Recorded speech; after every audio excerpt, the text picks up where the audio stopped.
Assalamualaikum warahmatullahi wabarakatuh.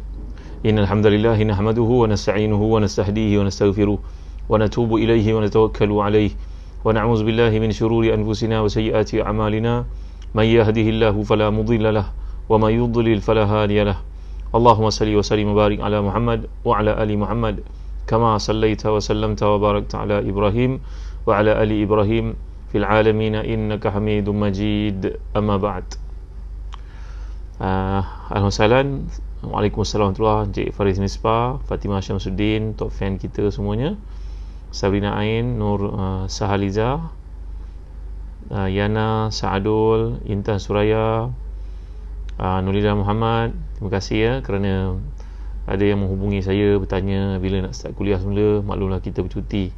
Mohon pada Allah SWT supaya ujian akhir ni selesai lah tuan-tuan, khususnya negeri yang paling maju, yang paling ramai penduduk, negeri Selangor ni. Tak sepatutnya berlaku demikian ya. Siapa yang bekerja di jabatan-jabatan penting dalam kerajaan, lihatlah kerjanya sebagai ibadah.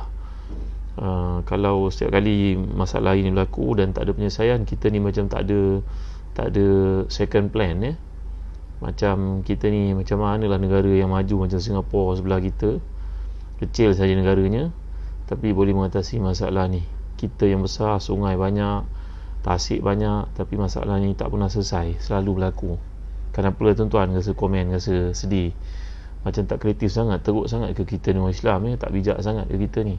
Kalau masalah ni berlaku banyak kali, patutnya kita dah ada jalan keluar lah ya. Bukan setiap kali berlaku kita beritahu dah tak ada air, kena stop air, apalah macam ni tuan-tuan ya. Jadi moga kita dapat baikilah kelemahan-kelemahan berlaku ni sebagai orang Islam, supaya masalah ni jangan berlaku lagi yang mengakibatkan semua orang terkesan. Baik tuan-tuan rahmati dan dikasihi, alhamdulillah syukur pada Allah Taala kerana Allah beri pada kita peluang untuk meneroka surah yang sangat istimewa, surah yang berkaitan dengan kekeluargaan, surah yang berkaitan dengan kewanitaan, iaitu berkenaan dengan orang perempuan, khusus namanya surah An-Nisa. Dalam kuliah yang lalu saya telah bincang kepada tuan-tuan ayat yang kelima, walau bagaimanapun ayat keempat, walaupun saya nak ulang semula sebelum kita masuk kepada ayat yang kelima pada malam ni insya-Allah. A'udzubillahi minasyaitonirrajim. Wa atun nisaa sadaqatihinna nihlah fa in tibna lakum an shay'in minhu nafsan fakuluhu hani'an mari'a wa la tu'tu as-sufaha'a amwalakum allati ja'ala Allahu lakum qiyaman warzuquhum fiha waksuhum wa qulu lahum qawlan ma'rufa. Sadaqallahul azim. Bagi yang memiliki tafsir Ibn Katsir, pada malam ni sejuk tafsir Ibn Katsir pada muka surat jilid yang kedua jilid yang kedua, iaitu pada muka surat 313 ayat keempat dan kelima pada malam ni Bagi tuan-tuan yang memiliki Al-Quran Al-Karim boleh rujuk Quran terjemahan ke. Bagi tuan-tuan yang memiliki tafsir Ibn Katsir, saya jadikan ia teras rujukan kita di samping tafsir Al-Munir ya. Baik, ayat yang keempat, berikanlah mahar kepada perempuan yang kamu kahwini sebagai pemberian dengan penuh kerelaan. Kemudian jika mereka menyerahkan kepadamu sebahagian mas kahwin itu dengan senang hati, maka makanlah. Ambillah pemberian itu sebagai makanan yang sedap, lagi baik akibatnya. Akibat berarti kesudahannya ya. Kemudian ayat yang kelima, dan janganlah kamu serahkan kepada orang-orang yang belum sempurna akalnya harta mereka yang ada dalam kekuasaanmu, yang dijadikan Allah sebagai pokok kehidupan. Berilah mereka belanja dan pakaian dari hasil harta itu, dan ucapkanlah kepada mereka kata-kata yang baik. Muslim-muslimat hati dan dikasihan, ayat ni kita nampak kerukunan tamadun manusia berdiri di atas perkahwinan, dan kemudian bila menceritakan tentang ayat yang berikutnya bagaimana menjaga anak yatim, kemudian menceritakan tentang galakan pembelaan kepada orang perempuan dalam perspektif yang telah kita bincangkan sebelum ini, dan kemudian lagi tentang isu orang perempuan hendaklah dihormati, dihargai. Jadi kalau kita perhatikan ayat ini dalam tafsir Ibn Katsir, ayat muka surat 318, tuan-tuan lihat rangkap-rangkap ayat indah ini ya. Berikanlah mas kahwin, iaitu mahar kepada perempuan yang kamu kahwini dengan pemberian yang penuh kerelaan. Ali bin Abi Talhah mengatakan dari Ibn Abbas, an-nihla ini berarti mahar. Muhammad bin Ishaq pula berkata dari Aisyah radhiyallahu anha, nihla berarti kewajipan. Ibn Zaid berkata nihla dalam bahasa Arab berarti satu yang wajib.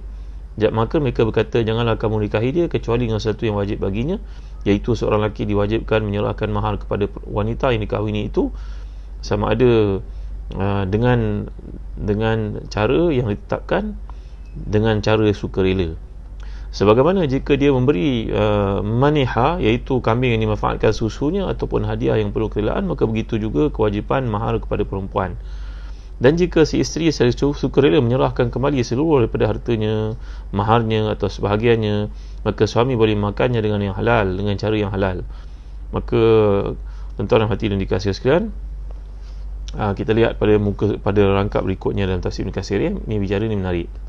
Ibnu Abi Hatim meriwayatkan daripada Ali radhiyallahu an, dia berkata, ambillah salah satu kamu mengeluh satu penyakit, mintalah kepada isterinya 3 dirham atau setara dengannya, kemudian belilah madu, ambillah air hujan, campurkan, itu ubat yang penuh dengan nikmat, kelazatan dan penuh keberkatan. Dengan baik rangkapnya tuan-tuan. Ini Ibnu Katsir, kita pasti merupakan seorang ulama hadis yang terkemuka, maka beliau tidaklah membawa pandangan melainkan ia dirujuk kepada asar-asar yang sahih. Jadi dalam ayat ini, ayat keempat ni menceritakan tentang keberkatan datang dalam satu keluarga dengan sebab kita menghargai isteri. Hargailah isteri kita tuan-tuan ya, kerana nanti kita akan sampai pada ayat wa'ashiruhunna bil ma'ruf. Bergaulah kamu dengan para isteri kamu dengan cara yang terbaik. Kata Ibn Abbas radhiyallahu anhuma, penghargaan itu lahir kerana isteri berusaha payah untuk kita, masak untuk kita, basuh baju untuk kita, dan melahirkan anak-anak untuk kita, menyempurnakan kita. Nanti kita ke peluang kita lihat dalam surah Al-Baqarah pula Allah menyifatkan hunna libasul lakum wa antum libasul lahunna. Isteri adalah pakaian bagi kamu dan kamu adalah pakaian bagi mereka. Maknanya kalau kita pakaian nampak segak, cantik, menutup aurat, kemas dan sebagainya, maka begitulah penyempurnaan hidup datang menerusi pasangan kita masing-masing. Dan pernah saya ceritakan tuan-tuan dalam pendapat daripada Imam Al-Hujairami, seorang ulama besar dalam mazhab Syafi'i, menceritakan satu riwayat mengatakan seorang datang bertemu dengan Sayyidina Umar Khattab radhiyallahu anhu untuk bertanyakan hal isterinya yang tidak disenangi. Dahulu sebelum kahwin, keadaannya sangat ramping, lepas kahwin macam dipam-pam dia. Ini dalam riwayat tersebut dikatakan tuan ya. Maafkan saya kalau terguna bahasa yang salah. Maka kemudian lelaki ni pun datanglah mencari Sayyidina Umar Khattab radhiyallahu anhu. Perangainya, sifatnya, penampilannya dah berubah. Daripada berkahwin dahulu lain lepas kahwinnya. Maklum manusia berubah-ubah tuan-tuan, dan kita berubah ke arah lebih baik. Maka lelaki ni nak mengadu hal isterinya. Sayyidina Umar ni punya tempat di depan rumah untuk datang buat pengaduan direct kepadanya. Ya, berarti melayan masyarakat ni bukan pada musim pilihan raya sajalah. Maka Sayyidina Umar menunggu di situ. Kalau ada orang datang, kalau tak ada orang datang, dia baliklah ke rumahnya. Maka pada hari itu si fulan ni datang awal sebelum Sayyidina Umar tampil ke tempat pengaduan masyarakat itu. Tiba-tiba tuan-tuan dan puan-puan, ketika dia menanti Sayyidina Umar, dia mendengar tak jauh daripada tempat balai menunggu itu, dia mendengar suara Sayyidina Umar Khattab radhiyallahu anhu. Seorang perempuan memarahi suaminya. Itu nyata Sayyidina Umar Khattab radhiyallahu anhu. Saya pernah nyatakan para ulama muhaddisin menolak riwayat ni tuan-tuan ya, tapi diceritakan oleh para fuqaha dan mengatakan bahawa ia tidak mengurangkan sedikit pun kadar kedudukan, kedudukan Sayyidina Umar Khattab radhiyallahu anhu, walaupun ceritanya begitu. Bahkan bagi saya ia memuliakan Sayyidina Umar. Maka lelaki ni mendengar tepikan suara isteri marahi Sayyidina Umar Khattab radhiyallahu anhu. Maka dia sedang nanti nak mengadu hal yang sama isterinya terhadapnya, maka dia pun tak jadi, dia nak balik, nak pulang. Sayyidina Umar nampak dia, memanggilnya, "Fulan, asal kau balik sebelum jumpa dengan aku?" Tunggu dulu. Sayyidina Umar ni prihatin kepada hal rakyat. Datanglah orang itu menunggunya. Sayyidina Umar tampil ke depannya. Dia berkata kepada Sayyidina Umar, sebenarnya saya nak mengadu perihal isteri saya yang saya anggap bertindak tidak sepatutnya kepada saya. Tiba-tiba saya melihat kelakuan isteri Sayyidina Umar pun sama juga. Isteri Sayyidina Umar ni adalah anak kepada Sayyidina Ali, keturunan Rasulullah SAW. Tuan-tuan, untuk mengetahui tuan-tuan, namanya Ummu Kulthum. Ummu Kulthum ini adalah salah seorang isteri Sayyidina Umar Khattab radhiyallahu an, yang mana dalam peristiwa itu dia menengking Sayyidina Umar. Ada banyak peristiwa cerita tentang wanita yang mulia ni, keturunan Sayyidina Ali karramallahu wajhah, iaitu Sayyidina Umar minangnya, berkahwin dengannya, mengharapkan dapat pertemuan musaharah dengan keluarga Rasulullah selepas Sayyidina Umar minang Fatimah, tapi Rasulullah telah mengahwinkan Fatimah dengan Ali karramallahu wajhah. Impian Sayyidina Umar untuk berkahwin dengan Rasulullah itu tidak pernah terputus, terhenti. Beliau mengharapkan bukan saja Rasulullah berkahwin dengan putrinya Hafsah radhiyallahu anha, bahkan Sayyidina Umar juga mengharapkan dapat berkahwin dengan keturunan Rasulullah, maka yang dapat diperolehi daripada Fatimah itu anaknya bernama Ummu Kulthum.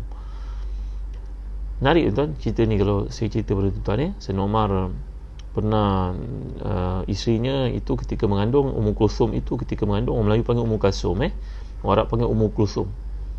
Maka Ummu Kulthum ni mengharap kepada Sayyidina Umar radhiyallahu anhu supaya memberikan kepadanya minuman yang manis. Macam kita ibaratnya ialah zaman moden ni, macam-macam minuman ada.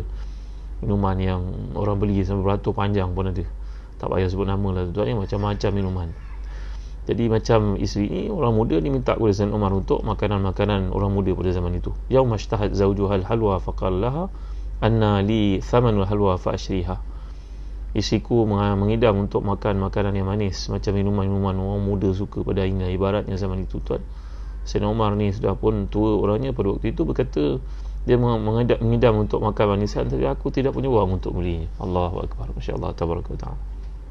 Sehingga pada satu hari, wanita yang mulia ini berjaya mengumpul duit daripada pemberian Sayyidina Umar untuknya disimpan dengan jimat, cermat penggunaan. Akhirnya cukup wang untuk beli minuman. Agaknya mahal minuman itu tuan-tuan ya. Macam kita minuman-minuman yang orang viral kan, bukan murah, harganya mahal. Maka isteri yang mulia ini memberikan kepada suaminya Umar Khattab radhiyallahu an sejumlah wang mencukupi untuk membeli minuman atau makanan atau manisan yang dia sangat harapkan itu, dia sangat impikan itu. Cerita orang muda. Saya Umar terkejut melihat, macam mana kau punya wang cukup untuk beli benda ini, aku pun tak ada duit cukup untuk beli. Jawapannya, saya menyimpan daripada apa yang Sayyidina Umar bagi, yang abang bagi, agaknya begitulah. Maka Sayyidina Umar Khattab radhiyallahu anhu mulai hari itu merasakan bahawa pemberian yang diberi kepada isinya itu melebihi dia cukup. Lalu dia pun memotong kadar penerimaan allowance dari Baitul Mal. Allahu Akbar, masya-Allah, tabaraka wa taala, subhanallah, masya-Allah, tabaraka wa taala. Ini namanya qanaah, zuhud yang luar biasa. Maka kembali kepada kisah Umar Khattab radhiyallahu an, maka Sayyidina Umar didapati dimarahi oleh isinya, oleh lelaki tersebut. Dia pun merasa hampa, dia nak minta pendapat kepada Sayyidina Umar pun padanya 2 kali 5 juga. Maka Sayyidina Umar berkata kepadanya, wahai fulan, ketahuilah olehmu bahawa isteri kita ni dia ada kelemahan, dia bukan malaikat. Begitu mafhumnya. Ada kalanya kita menang, ada kalanya dia menang, ada kalanya dia marah, ada kalanya kita marah. Tapi ingatlah, akan tiba waktu nanti sama ada kita mati dahulu, maka dia tiada tempat pun untuk dia memarahi, mencela, menghina. Tak ada tempat dah dia nak cela kerana kita dah mati. Ataupun pada masa itu dia mati awal daripada kita, maka tiada lagi kita dengar ungkapan-ungkapan yang menghina dan memburukkan kita. Allahu Akbar, masya-Allah, tabaraka wa taala. Hikmah, wisdom. Maka bila mendengar saja nasihat Sayyidina Umar itu, lelaki itu pun pasrah. Barulah dia mengakui bahawa memang kehidupan begitulah ibaratnya, tak ada yang sempurna tuan-tuan dimuliakan Allah sekalian. Saya nyatakan bahawa cerita ini ditolak oleh para ulama muhaddisin, tapi diceritakan oleh fuqaha macam Bujairami, dan disebut dalam fatwa Azhar ketika ditanya tentang isu ni tuan-tuan. Maka para ulama di Azhar itu mengatakan dia satu benda yang disebut oleh fuqaha, tapi dinafikan oleh muhaddisin. Cerita, setakat cerita ya. Jangan tuan-tuan nak berdebat pula mengatakan cerita benda ni tak sahih. Dia bukan berkaitan hukum, dia cerita. Metodologi ketika kita membawa cerita ada direngankan. Nahnu idza hakaina anil qasis wa raqaiq tasahalna, manhaj para muhaddisin, kata Imam Az-Zahabi, kalau kita buat cerita kita longgar, tapi bila kita cerita buat hukum syaddadna, kalau buat hukum kita akan ketat, kita akan pakai yang sahih. Tapi cerita ya, kerana ada orang yang suka melihat benda ini, suka mengapi-apikan, mengatakan ni cerita tak sahih. Cerita tuan-tuan, cerita. Dia tidak mencacatkan sedikit pun peribadi unggul Sayyidina Umar Khattab radhiyallahu an. Bahkan bagi orang yang ada masalah tadi tu, terus merasa ada rawatan, ada bimbingan kepada dirinya yang menganggap isteri itu supaya jadi orang perfectionist. Baik, kembali kita kepada ayat yang tadi, bahawa kata para ulama ayat ini menjadi satu hujah, bukti. Kata Ibn Abi Hatim, kalau kalian sakit, anak kalian sakit, siapa saja yang sakit dalam keluarga, ambillah, minta daripada isteri kita sekitar 3 dirham. 3 dirham ni macam 3 kali dengan RM25, lebih kurang RM100 lah, kata RM75 lah tuan-tuan. Minta daripada isteri kita RM75, beli madu, tambah dengan air zam-zam, tambah air hujan malam Jumaat, kata tuan guru saya almarhum Datuk Dr. Harundin ya. Maka Allah menempatkan beliau di tempat yang mulia. Maka dalam kehidupan ni, kata para ulama tafsir, kalau kita ada masalah hati susah, resah, penyakit berlaku pada diri kita, pada anak, ambillah sedikit daripada wang isteri, minta padanya sekitar macam kita nyatakan tadi, 3 dirham ni lebih kurang RM60, RM70, begitulah lebih kurang tuan-tuan ya.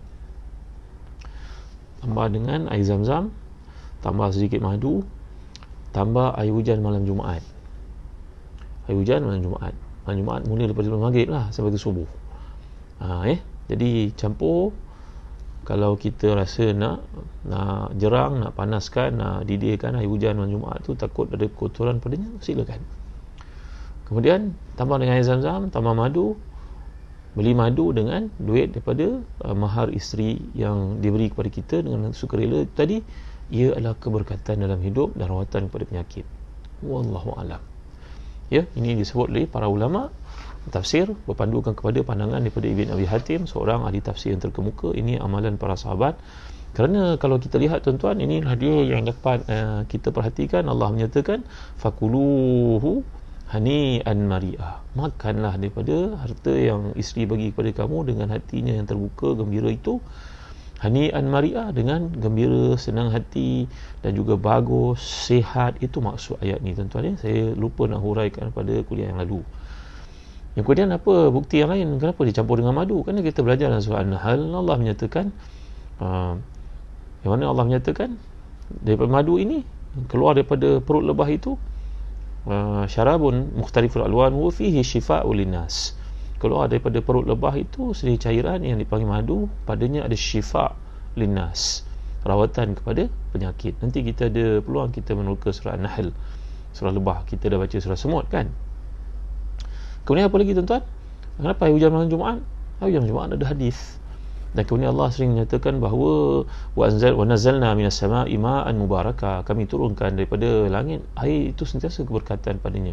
Tambah pula malam Jumaat, kerana Jumaat adalah hari keberkatan. Faham tuan ya? Jadi pandu pada ayat ini, para ulama mengistimbatkan amalan para sahabat. Mereka bila mengalami penyakit, stres, susah hati, maka mereka minta daripada isteri sedikit wang daripada wang isteri, dan 3 dirham ni telah saya nyatakan lebih kurang RM60, RM75, antara ni kurang itu RM100 ke. Tambah dengan beli madu, tambah dengan air zam-zam, tambah dengan air hujan malam Jumaat yang mungkin kalau kita nak didihkan, nak panaskan, nak masak, nak boil dulu, campurkan dan minum tuan-tuan. Sapu pada anggota yang sakit, jadikan dia ibu kepada air dalam tempayan ke, dalam bekas besar ke, untuk kita mandi. InsyaAllah dengannya Allah beri kesihatan kepada penyakit yang berlaku. Saya harap tuan-tuan faham Panjang-panjanglah ijazah ni kepada semua orang Islam tuan-tuan.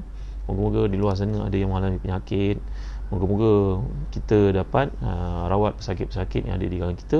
Dan telah saya bincang, dalam Islam ini mengajar kita sedekah ni bukan tahap sunat tuan-tuan, pada kita wajib tuan-tuan. Kerana sedekah itu menghapuskan banyak dosa dan menghilangkan penyakit. Itu telah kita pelajari pada surah Isra yang lalu. Ia bukan wajib, tapi bagi orang-orang saleh, sedekah selain daripada zakat juga wajib. Jangan berkira dengan Allah, kerana Allah tak pernah berkira dengan kita tuan-tuan ya. Baik. Kemudian kita lihat dalam ayat yang ke-5, dan satu lagi perkara berkaitan dengan pemberian hak daripada isteri ni, kata para ulama, fa in tunalakum an syai'in,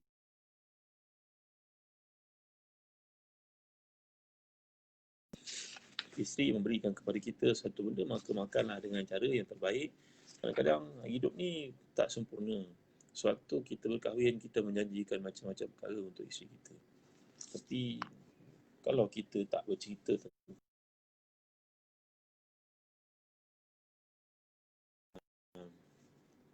isteri, kata tak ada matlamat pula.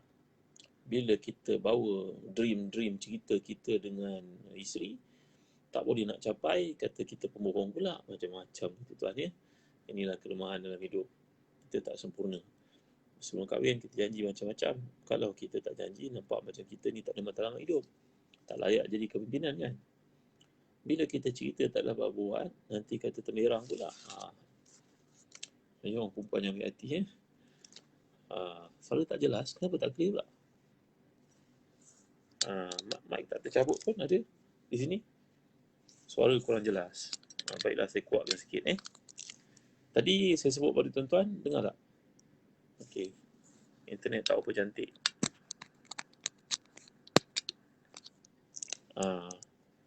Tak dengar suara. Dengar tak? Suara Ustaz slow. Suara saya slow. Baik. Kurang jelas.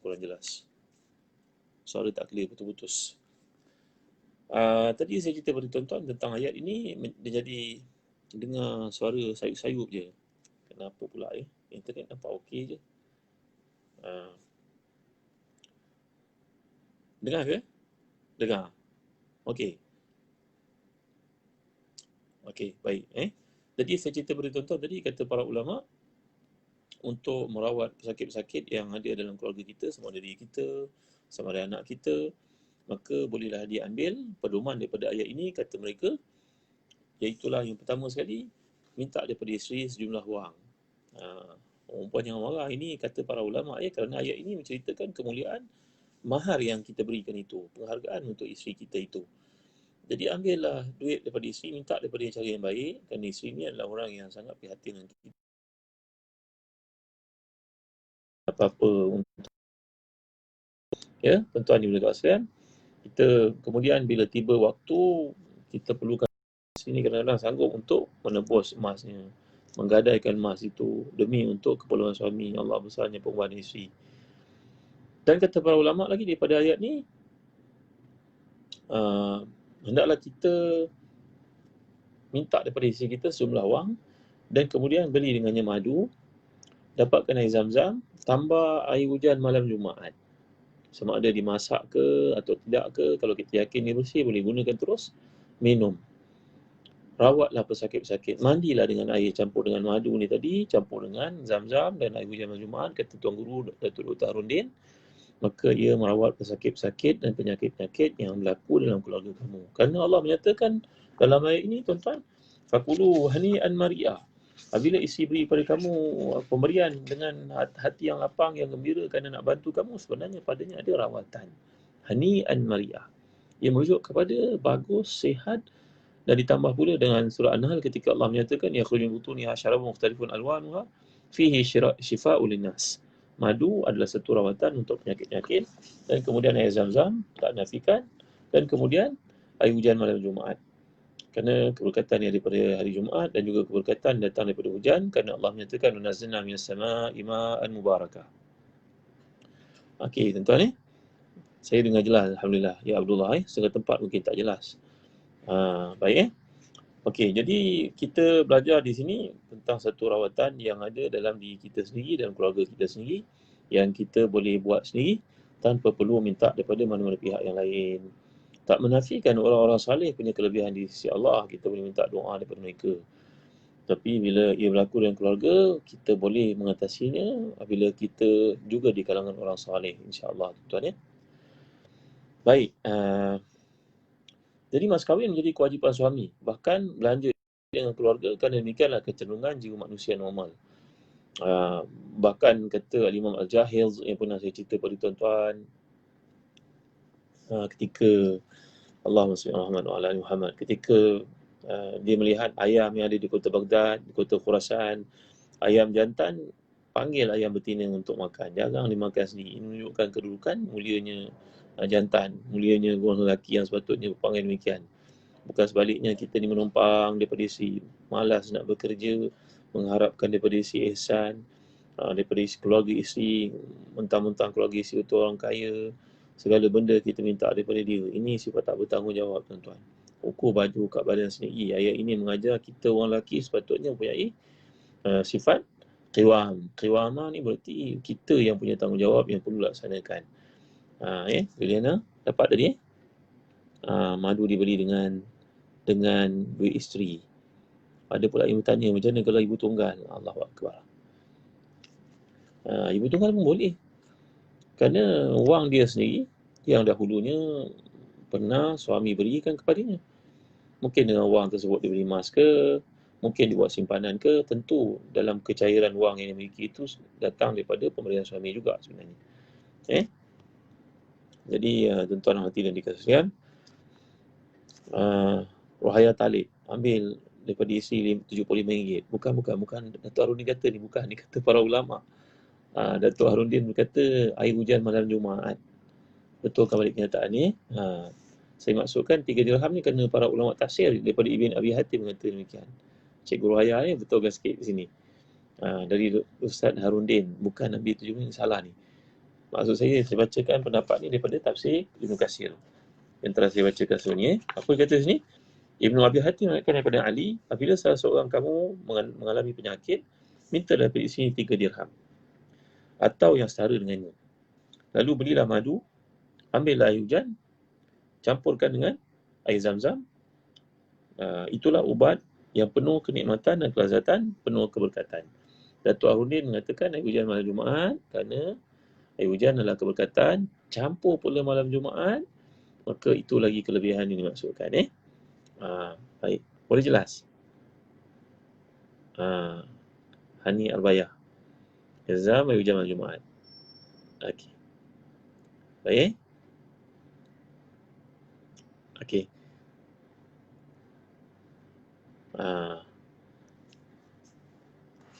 Baik, tuan-tuan hati dan dikasih sekalian. Jadi sampai kat sini dululah kot ni.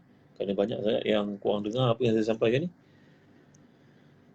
Mungkin malam ni tak Kaizara Nauzara. Kalau orang tak kahwin lagi jangan Ustaz. Kalau orang tak kahwin lagi, minta daripada ayahnya yang buat. Katalah seorang perempuan itu mengalami penyakit, saya terangkan tadi. Kemudian dia mengalami penyakit, dia belum kahwin.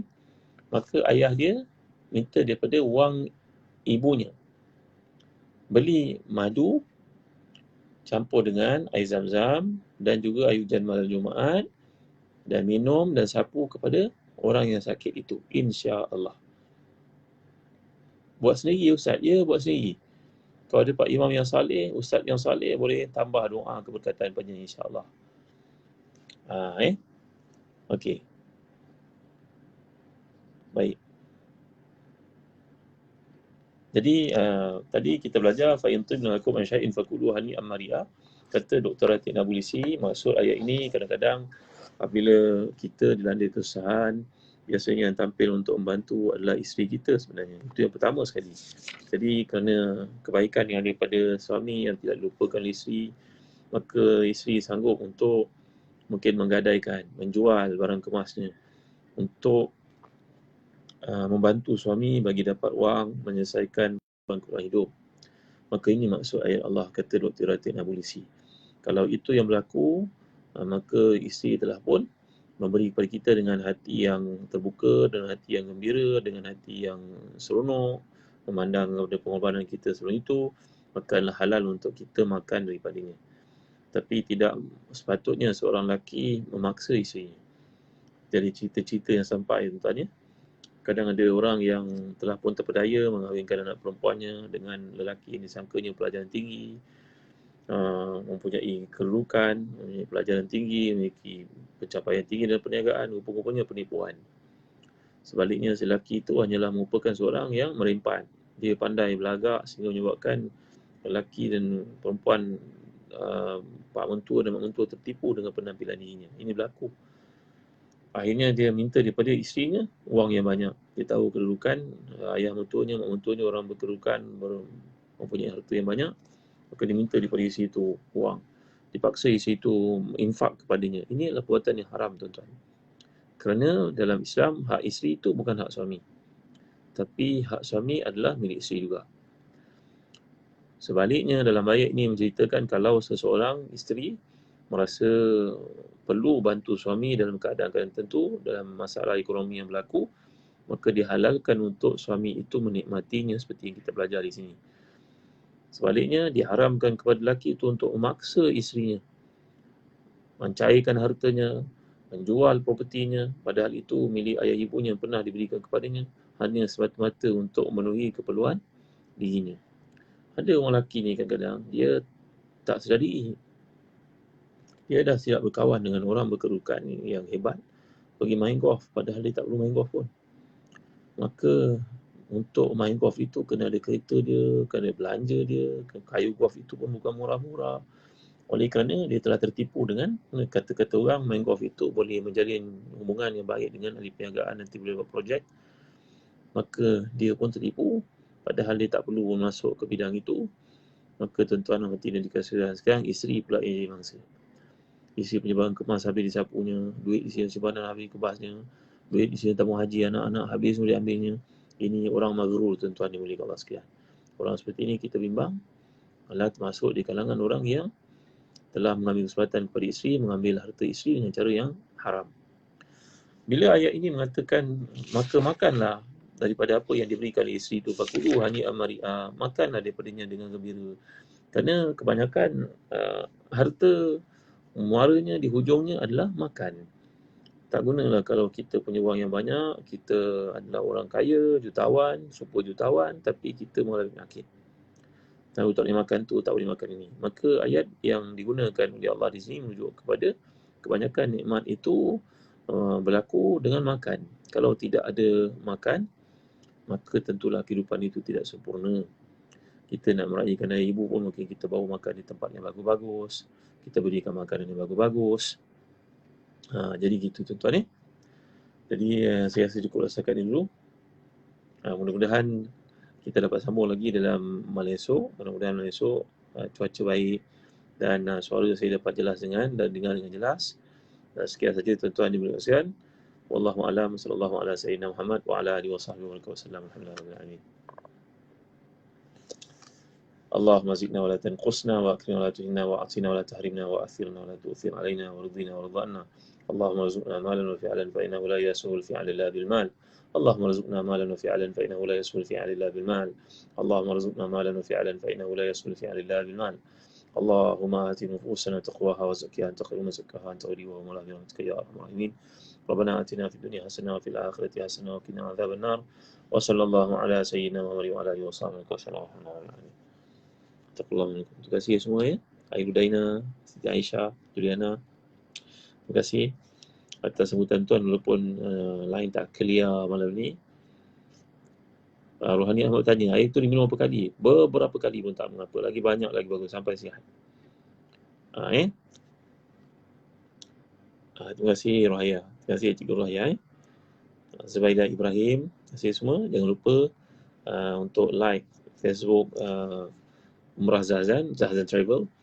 Dan jangan lupa jika tuan-tuan minat untuk dapatkan buku-buku, buku latihan, topikal dan sebagainya daripada 1 sampai 6, Tingkatan 1 sampai tingkatan 5, Telaga Biru ada menerbitkannya. Sila ziarah ke www.telagabiru.com.my.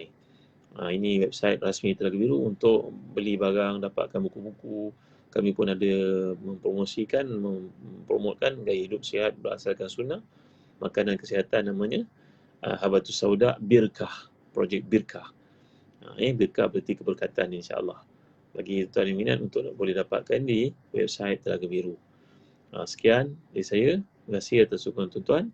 Wallahu a'lam, sallallahu ala sayyidina Muhammad wa ala alihi wasallam. Assalamualaikum warahmatullahi wabarakatuh. Zaidah Abdul Aziz, Rawatan Anak Degil. Dulu kita belajar kan daripada surah Ali Imran. Afaghayra yabghun lahu asmaa'un samawati wal ardi taw'an wa karaha wa ilayhi yurja'un. Kita dah belajar ayat ni kan. Ayat 83 surah Ali Imran ni baca. Lepas tu kita belajar surah Alam Nashrah. Jana Yusuf, jika isteri sakit, suami ambil 3 dirham atau sama dengannya, madu campur dengan air zam-zam dan air di malam Jumaat, air hujan malam Jumaat. Okey. Tak kira lah isteri itu isteri yang sakit ke, suami yang sakit ke, anak-anak sakit ke. Okey. Amalkan doa untuk anak perempuan yang Ustaz beri dalam kuliah lalu dari tekan tipu yang lain agar Allah beri perlindungan kepada anak perempuan kita. Haram untuk suami maksa carikan hartanya. Ya betul. Baik. Terima kasih semua. Sekian. Assalamualaikum warahmatullahi wabarakatuh.